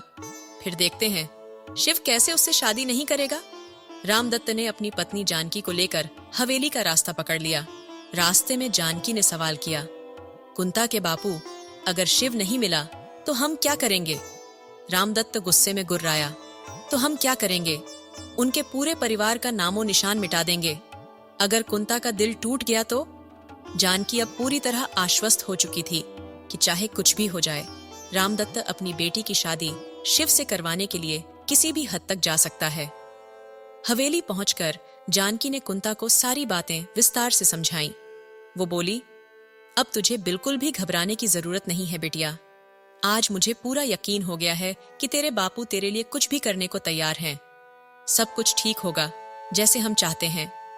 रामदत्त ने भी मुस्कुराते हुए हामी भरी और कहा, बिल्कुल सही कहा तेरी माँ ने। अब तो तुझे कोई चिंता करने की जरूरत ही नहीं है। सब अच्छा होगा बिटिया। कुंता की आंखों में खुशी की चमक आ गई। वो अपने बापू से लिपट गई और बोली, बापू, आप सबसे अच्छे हो। रामदत्त ने उसके सिर पर स्नेह से हाथ रखा और एक कुटिल मुस्कान के साथ उसे ढाढ़स बंधाते हुए कहा, बस इसी तरह मुस्कुराती रहना। उधर हरियाणा और गंगा का खेल अलग ही चालों में उलझा हुआ था। चौधरी के आदमी हरियाणा को पकड़कर ले जाने लगे। हरियाणा ने बहुत कोशिश की खुद को छुड़ाने की, लेकिन चौधरी के आदमी उसे और गंगा को गाड़ी में ठूंस कर ले गए। उसी समय सुखिया के घर पर दो बदमाश घुस आए और पारो को जबरदस्ती बाहर खींचने लगे। कमली ने लाठी उठाकर उन बदमाशों का सामना किया। उसकी ममता उफान पर थी। उसने उन हट्टे कट्टे आदमियों से भिड़ने की कोशिश की, पर वो जानती थी कि अकेले वो उनका सामना नहीं कर पाएगी। फिर भी उसकी हिम्मत की दाद देनी पड़ी। वो पारो को बार बार चिल्लाते हुए कह रही थी, भाग जा बिटिया, यहां से भाग जा। पारो अपनी मां को छोड़कर भागने के लिए तैयार नहीं थी। नहीं मां, मैं आपको ऐसे छोड़कर नहीं जा सकती, उसने कहा। कमली ने उसे घूरते हुए कहा, भाग जा पारो, मुझे कुछ नहीं होगा, लेकिन अगर तुझे कुछ हो गया तो मैं कैसे जीऊंगी? भाग जा। पारो के पैर कांपने लगे। वो अपनी मां की बात मानने को मजबूर हो गई और भागने लगी, लेकिन इससे पहले ही बदमाशों ने कमली को भी पकड़ लिया। इसे भी ले चलो चौधरी साहब के पास, वो फैसला करेंगे इसका क्या करना है, उनमें से एक ने हुक्म दिया। चौधरी के आदमी गंगा और रामदत्त के साथ पारो और उसकी मां को जबरन उनके घर से खींचकर पुरानी हवेली की ओर ले जाने लगे। पड़ोस के लोग सब कुछ चुपचाप देख रहे थे, लेकिन चौधरी के डर से कोई भी आगे बढ़कर कुछ बोलने की हिम्मत नहीं कर पाया। जब वो लोग वहां से चले गए तो रामदीन ने अपने बेटे लखन को जल्दी से सुखिया को बुलाने भेजा। लखन, भाग के जा, जल्दी से सुखिया भैया को बुला ला। रामदत्त के आदमी सबको उठा ले गए हैं, रामदीन ने हड़बड़ाते हुए कहा। लखन ने तुरंत दौड़ लगा दी। रास्ते में उसे शिवा और केसर दिखाई दिए। लखन घबराते हुए बोला, शिवा भैया, कुछ भी ठीक नहीं है। चौधरी साहब घर आए थे और जब उन्होंने काका से पूछा कि आप कहाँ हो, तो वो गुस्से में लाल हो गए। काका ने बताया कि आप खेत में हो, पर वो मानने को तैयार नहीं थे। अब वो काका काकी और पारो दीदी को उठाकर ले गए हैं। शिवा और केसर का चेहरा सफेद पड़ गया। दोनों के मुंह से एक साथ निकला, क्या? लखन ने हाँफते हुए कहा, हाँ भैया, और वो लोग कमली काकी को भी साथ ले गए हैं। मैंने अपनी आंखों से देखा। शिवा की आंखों में गुस्सा और पछतावा भर गया। मैं जानता था कि यही होगा। मैंने तुझे पहले ही कहा था कि चल घर वापस चलते हैं। अब देख, मेरे कारण सब मुसीबत में पड़ गए। केसर ने झट से कहा, अब बातों में समय मत बर्बाद कर, जल्दी से कुछ करना होगा। चलो, वक्त हाथ से निकल रहा है। शिवा के मन में तूफान चल रहा था। उसकी एक गलती की सजा उसके पूरे परिवार को भुगतनी पड़ रही थी और उसकी प्यारी पारो भी इस साजिश का शिकार हो चुकी थी। लखन ने फिर से कहा, भैया, सुखिया काका को इस बारे में कुछ नहीं पता। मैंने उन्हें सुबह खेत में काम करते हुए देखा था। बापू ने मुझे काका को बुलाने भेजा था, पर रास्ते में आपको देख लिया तो सोचा पहले आपको बता दूं। शिवा और केसर ने लखन के साथ खेत की ओर दौड़ लगा दी, जहां सुखिया काका अभी भी अपने काम में मशगूल थे, ये सब साजिशों से अनजान। घर चलो जल्दी, चौधरी के आदमी जबरदस्ती पारो दीदी और बाकियों को पकड़कर ले गए हैं, सुखिया घबराए हुए स्वर में बोला। जैसे ही उसने यह कहा, वह तेजी से घर की ओर भागा। उधर शिवा और केशव लखन के घर पहुंच चुके थे। कुछ ही देर में सुखिया भी हाँफता हुआ वहां पहुंचा और बोला, हमें यहाँ क्यों बुलाया है? अब तो काका भी आ गए हैं। रामदीन काका, अब तो कुछ बताओ। शिवा ने कहा, पहले सुखिया को सांस तो लेने दो। लखन पानी लाने के लिए दौड़ पड़ा। सबको पानी पीने के बाद रामदीन काका बोले, तुम लोग रामदत्त से डरने की जरूरत नहीं है। उसे शिव मिल जाएगा तो वो हरि और गंगा को छोड़ देगा। पर असली मसला ये है कि इस शादी से कैसे बचा जाए। पारो को तो केशव ले आएगा और वो रामदत्त की आंखों के सामने भी कुछ नहीं कर पाएगा। शिवा ने गंभीरता से कहा, हाँ काका, आपकी बात सही है। पारो के लिए मुझे जान भी देनी पड़े तो दे दूंगा। केशव तुरंत बोला, मेरी बहन को कुछ नहीं होने दूंगा, और अगर जान देने की जरूरत पड़ी तो मैं भी पीछे नहीं हटूंगा। सुखिया की आवाज में भी दर्द था। मेरी इकलौती बेटी है, बहुत तकलीफें देखी हैं उसने, मासूम सी लड़की है, रामदत्ता उसे हाथ भी नहीं लगा सकेगा। केशव ने कहा, पर हमें उसे वहां से निकालना ही होगा। सुखिया ने चिंतित होकर कहा, अगर मैं जाऊंगा तो मसले और पेचीदा हो जाएंगे। शिवा ने पूछा, काका, आप इतने यकीन से कैसे कह रहे हैं कि वो लोग मुझे कुछ नहीं करेंगे? इसमें क्या राज छुपा है? रामदीन काका ने गहरी सांस लेते हुए कहा, यह एक ऐसा राज है जिसे हमारी पीढ़ी के अलावा कोई नहीं जानता।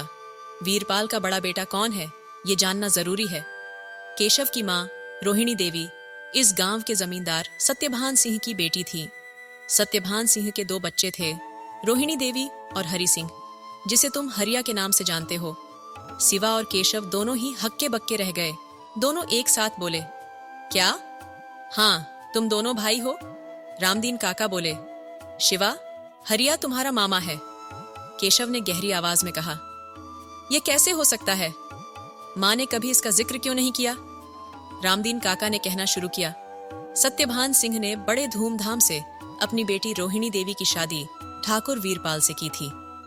वीरपाल के पिता नेत्रपाल का सागौन की लकड़ियों का बड़ा कारोबार था, लेकिन वीरपाल और उसके पिता चालाकी से उसे हड़पने की योजना बना रहे थे।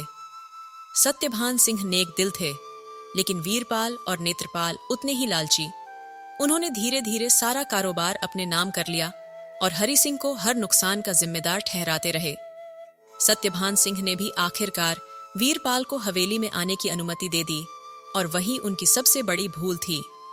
एक बार जब सत्यभान सिंह बीमार थे और वीरपाल बाहर गए हुए थे, सत्यभान सिंह ने अपनी पूरी संपत्ति अपनी बेटी की पहली संतान और हरि सिंह की पहली संतान के नाम कर दी। यह सब तब हुआ जब तुम दोनों का जन्म भी नहीं हुआ था। वसीयत में लिखा था कि अगर तुम दोनों को कुछ हुआ तो पूरी संपत्ति अनाथ आश्रम को दे दी जाएगी। रामदीन काका ने गहरी आवाज में कहा, तुम्हें याद है कुछ समय पहले तुमने दुष्यंत को पकड़ा था? क्या तुम्हें लगा था कि वो डरकर चुप हो गया था? नहीं, उसे वीरपाल ने सच्चाई बताई होगी, और रामदत्त भी ऐसे ही शिवा से रिश्ता जोड़ने के लिए तैयार हुआ। ये सब एक बड़ी साजिश है। शिवा अब भी सदमे में था, लेकिन माँ ने ये बात मुझसे क्यों छुपाई? केशव ने पूछा, और मामा इतने गरीब क्यों हैं? रामदीन काका ने आंखें मूंद लीं और बोला, सब कुछ वीरपाल के कारण हुआ। जैसे ही उसे पता चला कि वसीयत बन चुकी है और सब कुछ उसके हाथ से निकल गया है, उसने रोहिणी पर अत्याचार करना शुरू कर दिया। हवेली में हर रोज शराब के नशे में धुत होकर तमाशे करने लगा। शिवा और केशव अब इस बात की गहराई समझ चुके थे कि क्यों उनकी जिंदगी इतने जाल में उलझी थी। हरि सिंह जब भी कुछ कहता, रोहिणी उसे रोक देती थी। वो अपने पति धर्म को चुपचाप निभाती रहती।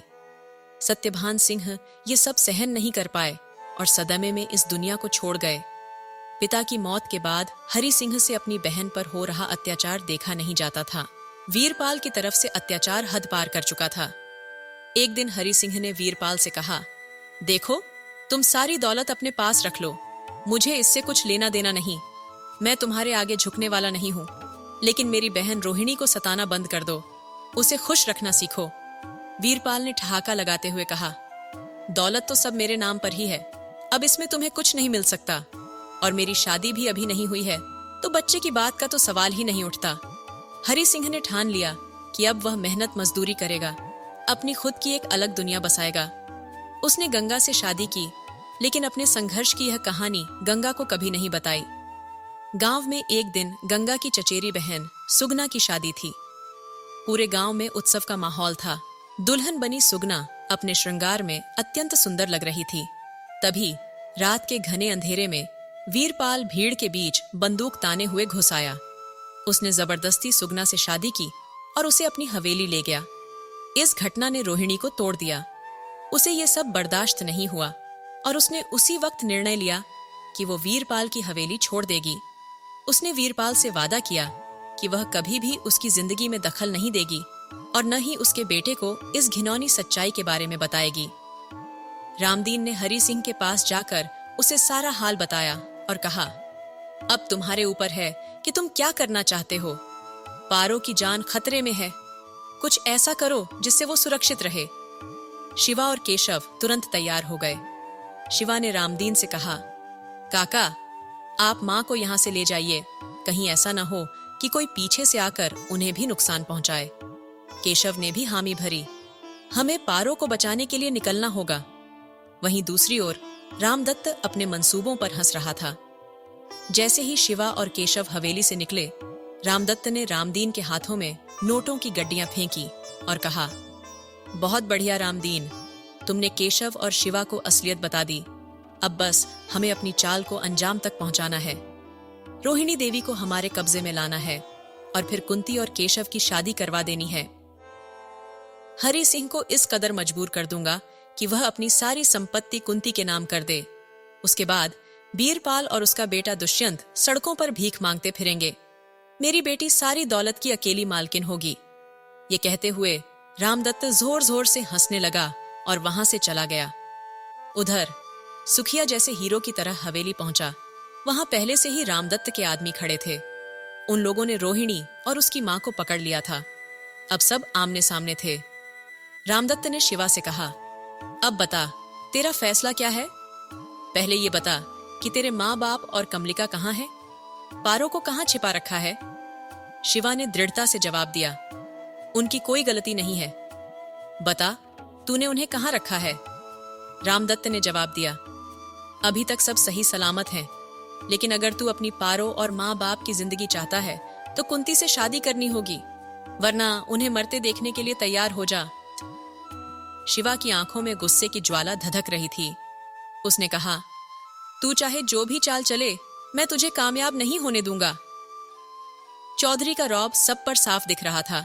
उसने गरजते हुए कहा, राम दल के नेता को रोकने वाला कौन है और कौन मुझे टोक सकता है? केशव, तुझे क्या लगता है तू मुझे रोकेगा? ये सुनते ही रोहिणी और सुखिया भी वहां पहुंच गए। चौधरी हंसते हुए बोला, अब भी रोक सकेगा मुझे? रामदत्त ने इशारा किया और उसके आदमियों ने रोहिणी और सुखिया को पकड़ लिया। केशव ने गुस्से में आकर कहा, मेरी मां को छोड़ दो। लेकिन चौधरी के आदमियों ने बात न सुनी। केशव और शिवा के बीच तनाव बढ़ता जा रहा था। तभी शिवा ने केशव को रोका और बोला, रुक जा भाई, तू मेरी कसम है, रुक जा।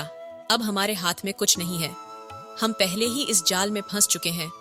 अगर हम गुस्से में आकर कोई गलती करेंगे तो किसी की जान जोखिम में पड़ सकती है। यह सुनकर केशव थम गया।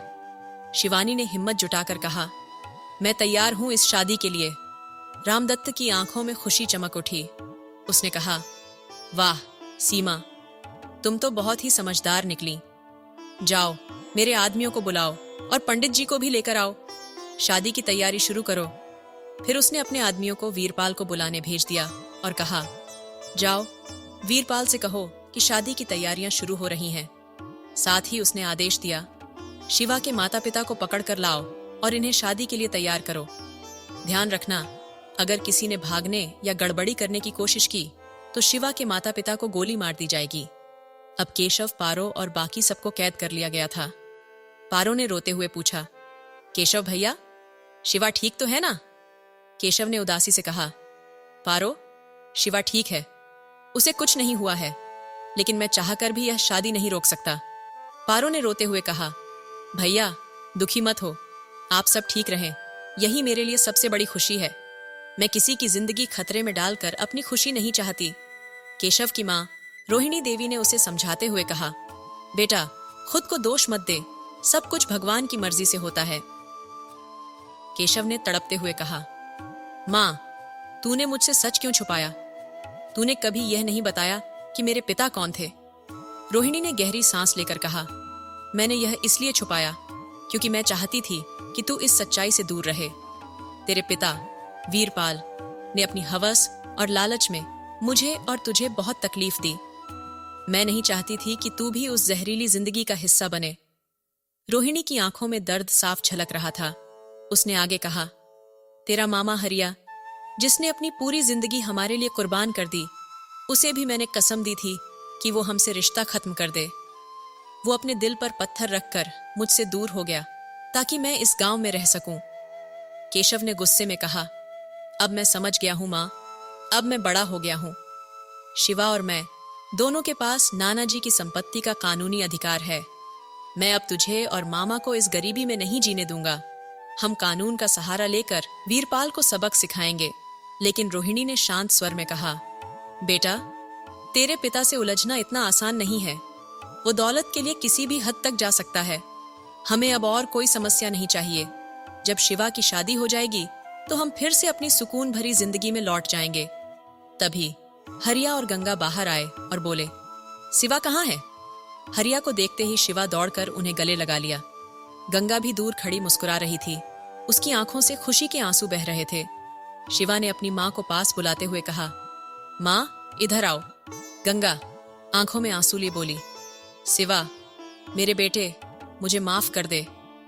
मैंने तुझे बहुत दुख पहुंचाया है। शिवा उसकी आंखों से आंसू पोंछते हुए बोला, अरे माँ, अब ये आंसू मत बहाओ। किस्मत ने हमें यहाँ लाकर खड़ा कर दिया है, तो अब इसमें नाराज होने से क्या होगा। चलो, बहुत हो गया ये ड्रामा। अब कुंता आने वाली है। इतने में चौधरी ने कहा, सब तैयारी कर लो, मंडप सज चुका है, पंडित भी आ चुके हैं। कुछ ही देर में कुंता सज धज कर दुल्हन बनी आएगी। इसी दौरान हरिया शिवा को मंडप तक ले आया। जब कुंता ने शिवा को देखा तो उसके चेहरे पर एक विजयी मुस्कान फैल गई। रामदत्त, जो पास खड़ा था, कहने लगा, देखा मेरी रानी बिटिया, तेरे बापू ने जो वादा किया था वो पूरा कर दिया। अगर तू मेरी जान भी मांगती तो वो भी दे देता। कुंता दौड़कर अपने पिता के गले लग गई और बोली, मेरे बापू जैसा कोई नहीं। मेरे बापू को तकलीफ देने की हिम्मत कोई नहीं कर सकता। रामदत्त हंसते हुए बोला, चलो चलो, अब बातें बाद में, पहले शादी का मुहूर्त निकला जा रहा है। पंडित जी ने रस्में शुरू कर दी।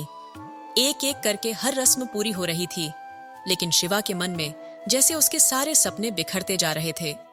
उसकी आंखों से बहते आंसू उस दर्द की निशानी थी जिसे वो किसी के सामने जाहिर नहीं कर सकता था। तभी वीरपाल अपने आदमियों के साथ मंडप में घुस आया और गरजते हुए बोला, रुको, ये शादी नहीं हो सकती। जानकी देवी ने घबराकर पूछा, क्यों भैया, ये शादी क्यों नहीं हो सकती? और तुम होते कौन हो इसे रोकने वाले? वीरपाल अपने आदमियों को इशारा करते हुए बोला, पकड़ लो इन्हें। पहले तुम लोगों ने हमें इस धोखे में रखा कि कुंती की शादी दुष्यंत से होगी, और अब ये फटीचर शिवा के साथ उसकी शादी कर रहे हो। मैं ऐसा कभी नहीं होने दूंगा। कुंती की शादी तो दुष्यंत से ही होगी। रामदत्त गुस्से से तमतमाते हुए बोला, तेरी इतनी हिम्मत वीरपाल? उसने वीरपाल को धक्का दिया और वीरपाल के आदमी रामदत्त को मारने लगे। कुंता बीच में आकर चीखते हुए बोली, काका, छोड़ दो बापू को। वीरपाल हंसते हुए बोला, अच्छा, छोड़ दिया बापू को, लेकिन मेरी शर्तों पर। अब कुंती की शादी दुष्यंत से ही होगी, वरना इन दोनों की जान ले लूंगा। वीरपाल ने रामदत्त के सिर पर बंदूक तान दी।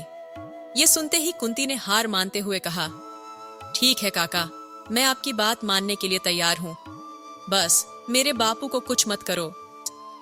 वीरपाल की आंखों में एक शातिर चमक आई। उसने कहा, यही तो बात है। अब जा रामदत्त, अपने हाथों से अपने दामाद को तैयार कर। तूने दुष्यंत की खुशी छीनने की कोशिश की थी, अब तू खुद उसे शादी के लिए तैयार करेगा। रामदत्त तो इसी मौके का इंतजार कर रहा था। वो दुष्यंत को ले गया जहां बाकी सारे लोग बंधक बने हुए थे। दुष्यंत हंसते हुए बोला, अरे वाह ससुर जी, आप तो बड़ी दूर की सोच रहे हो। सबको बंधक बनाकर रखा है और अब मुझसे कह रहे हो तैयार हो जाओ। रामदत्त मजाकिया लहजे में बोला, हाँ बेटा, अब मेरे खेल का नया मोड़ देखो। उसने इशारा किया और रंजन और मदन ने तुरंत दुष्यंत को भी बंदी बना लिया। दुष्यंत चिल्लाते हुए बोला, मुझे छोड़ दो, मैं तो आपका होने वाला दामाद हूं, वरना मेरे बापू का गुस्सा नहीं देखा है तुमने। रामदत्त ठहाका लगाते हुए बोला, मैं तुम्हारे बापू को भी जानता हूं और तुम्हें भी। अब देखो, तुम्हारी कुंती की शादी न शिवा से होगी न दुष्यंत से, बल्कि वीरपाल के बड़े बेटे के शव से होगी। ये सुनते ही सब सन्न रह गए। दुष्यंत ने आश्चर्यचकित होते हुए कहा, ये झूठ है, मेरा कोई बड़ा भाई नहीं है।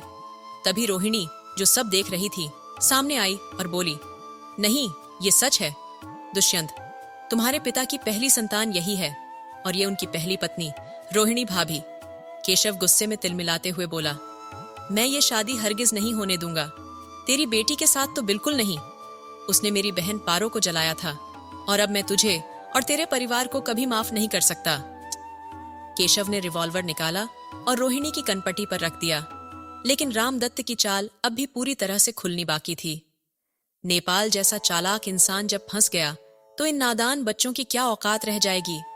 रामदत्त कहने लगा, देखो, ये सब अपनी माँ के सिर पर बंदूक की नोक देखकर दूल्हे के कपड़े पहनने के लिए तैयार हो गया है।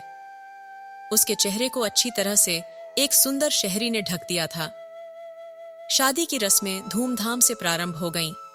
रामदत्त जानकी और कुंता के सामने दुखी होने का नाटक कर रहा था। अंततः शादी संपन्न हो गई। कुंती ने जानकी को गले लगाते हुए रोने लगी। चलो बच्चों, बड़े लोगों का आशीर्वाद लो, कहते हुए वीरपाल ने केशव को दुष्यंत समझकर गले लगा लिया, लेकिन के सब ने उसे पीछे धकेल दिया और अपने चेहरे से सेहरा हटा दिया। वीरपाल 2 कदम पीछे हटकर बोला, ये सब क्या है? तुमने मुझे धोखा दिया चौधरी। हमारे बीच यह तय नहीं हुआ था। तुमने कहा था कि शादी दुष्यंत से होगी, बस तुम्हें शादी रोकने का नाटक करना है। जानकी और कुंता यह सुनकर स्तब्ध रह गईं। रामदत्त ने उन्हें किस लालच में इतना बड़ा धोखा दिया?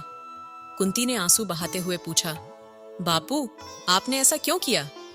रामदत्त ने चुप्पी साधते हुए कहा, चुप हो जा बेटी, ये कैसे कह रही है? दौलत के पीछे भागने वाला इंसान खड़ा है। तेरे बापू ने यह कहा है, क्या तुम मेरी आंखों में आंसू देख पाती हो? जानकी देवी ने कुंती को समझाने की कोशिश की। कुंती, ये सब तेरी किस्मत है, उसने कहा, और चौधरी ने अपने आदमियों से कहा, सभी को बाहर ले जाओ। जब रोहिणी ने देखा तो उसे समझ में आया कि रामदत्त को सब कुछ पता चल गया है। केशव और शिवा असली वारिस हैं, इसलिए उसने उन्हें लालच देकर बेवकूफ बना दिया। तुम लोग यहां से जा सकते हो, पर जाने से पहले सेवकों या पेपर पर दस्तखत करने होंगे और अपना हिस्सा मेरी बेटी के नाम करना होगा, चौधरी ने आदेश दिया। कुंती ने विरोध करते हुए कहा, बस करो बापू, और कितना गिरोगे? मेरी गलती थी जो मैं इन दोनों के बीच में आई। ये नहीं हो सकता। चौधरी हरियाणा ने उसे यह भी समझा दिया कि पिताजी की जायदाद के वारिस के शव और सीमा है, तो तुमने कुंती की शादी उसके साथ इसलिए जबरदस्ती करवाई क्योंकि केसों के पास नाना से मिली संपत्ति है, लेकिन वीरपाल की पुश्तैनी संपत्ति भी केशव के दादाजी की है और मैं उसका हिस्सा तय कर चुका था। चौधरी ने कहा, रही बात सेवा की, तो गंगा के माता पिता के पास 2 वक्त की रोटी के भी लाले हैं और शिवा के पास केवल उसके दादाजी की संपत्ति से मिला हिस्सा है। दौलत में कम है। एक बात जो केवल मैं और रोहिणी जानते हैं वो यह है कि हमारे बच्चे संपत्ति का इस्तेमाल तो कर सकते हैं, पर किसी के नाम नहीं कर सकते। अगर उन्होंने इसे बेचना या इसका गलत इस्तेमाल करने की कोशिश की तो सारी संपत्ति अनाथालय वालों के हाथ में चली जाएगी। पिताजी यह जानते थे कि वीरपाल के बच्चों के बड़े होने पर वह जबरदस्ती सारी संपत्ति अपने नाम करवा सकता है, इसलिए उन्होंने ऐसी वसीयत बनाई थी, हमें जाने दो, हम अपने बच्चों के साथ अपनी दुनिया में खुश हैं। ऐसी दौलत किस काम की जो इंसान को इंसान का दुश्मन बना दे। चलो शिवा, वीरपाल ने कहा, तुम जैसे जीते रहे हो अब तक वैसे ही जीना। मैं और मेरा बेटा उस हवेली में कभी नहीं आने वाले और न ही तुमसे कोई हिस्सा लेने वाले हैं। चलो शिव, गंगा, ये दुनिया हमारी नहीं है। रोहिणी ने कहा, भैया मैं भी आपके साथ चलूंगी। और के सब ने कहा, मामा मैं भी। हरि सिंह के साथ सब बाहर निकल आए। अभी उन्होंने कदम ही बढ़ाए थे कि कुंती ने कहा, माँ मैं भी आपके साथ चलूंगी। उसकी आवाज में एक अद्भुत साहस था। मैं समझ गई हूं, कुंती ने कहा, सच्चा सुख रिश्तों में है, दौलत में नहीं। सभी लोग वहां से चले गए। वीरपाल ने दुष्यंत को लेकर लौटना शुरू किया। रामनाथ एक हारे हुए सिपाही की तरह खड़ा रह गया। कुंती ने जाते हुए अपनी मां को गले लगाकर विदाई ली, लेकिन रामदत्त की ओर एक बार भी नहीं देखा। आगे चलकर कुंती और जानकी ने एक नई जिंदगी का आरंभ किया। उन्होंने अपने रिश्तों की महत्ता को समझा और एक दूसरे के साथ मिलकर नई चुनौतियों का सामना करने का निश्चय किया।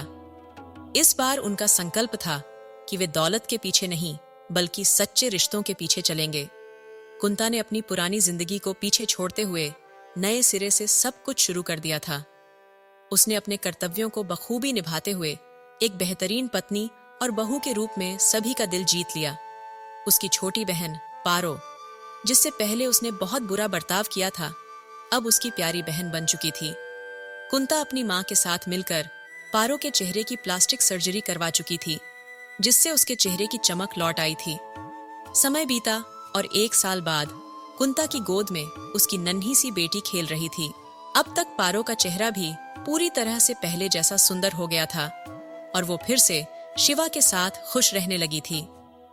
दोनों का प्रेम पहले जैसा ही खिल उठा था। छत पर बैठी पारो किसी गीत को गुनगुना रही थी। तभी कुंता हंसते हुए उसके पास आई और बोली, बस अब इंतजार की घड़ियां खत्म होने वाली है, मेरी प्यारी पारो। पारो ने मुस्कुराते हुए कहा, सच भाभी? क्या सच में अब सब ठीक हो जाएगा? कुंता ने जवाब दिया, हाँ और क्या। तुम्हें याद नहीं, 2 दिन बाद तुम्हारा 18वां जन्मदिन है। तुम्हारे भैया ने पंडित जी से शादी का अच्छा सा मुहूर्त भी निकलवा लिया है। अब जल्द ही तुम दोनों हमेशा के लिए एक दूसरे के हो जाओगे। पारो की आंखों में खुशी छलक आई। वो खुद को तैयार करने में लग गई। शिवा और पारो के 18 साल पूरे होने पर घर में शादी की तैयारियां शुरू हो गईं। हरिया और सुखिया इस बार जल्दी से जल्दी उनकी शादी करवा देना चाहते थे, ताकि उनके जीवन में फिर कोई दुख या तकलीफ ना आए। गांव भर में उनकी शादी की खबर फैल चुकी थी। शादी के दिन रामदत्त भी आया और उसने सभी के सामने शिवा और पारो से माफी मांगी। वो ढेर सारे तोहफे लेकर आया था और कुंता से बोला, अब तो गुस्सा छोड़ दे बिटिया, जो कुछ हुआ वो बीत चुका है। अपने बापू को माफ कर दे, वरना मैं चैन से मर भी नहीं पाऊंगा। कुंता की आंखों में आंसू आ गए और वो रामदत्त के गले लग गई। सभी की आंखें नम हो चुकी थीं। फिर रामदत्त ने एक फाइल आगे बढ़ाते हुए कहा, ये दोनों की शादी का तोहफा है। मैंने एक छोटा सा घर बनवाया है तुम्हारे लिए। इसे पिता का आशीर्वाद समझकर रख लो। अगर तुम इसे नहीं लोगे तो मैं समझूंगा कि तुमने मुझे माफ नहीं किया। रोहिणी ने पेपर लेते हुए कहा, बेटा ये आशीर्वाद है, इसे स्वीकार करो। शिवा और पारो ने पेपर लिए और रामदत्त का आशीर्वाद लिया।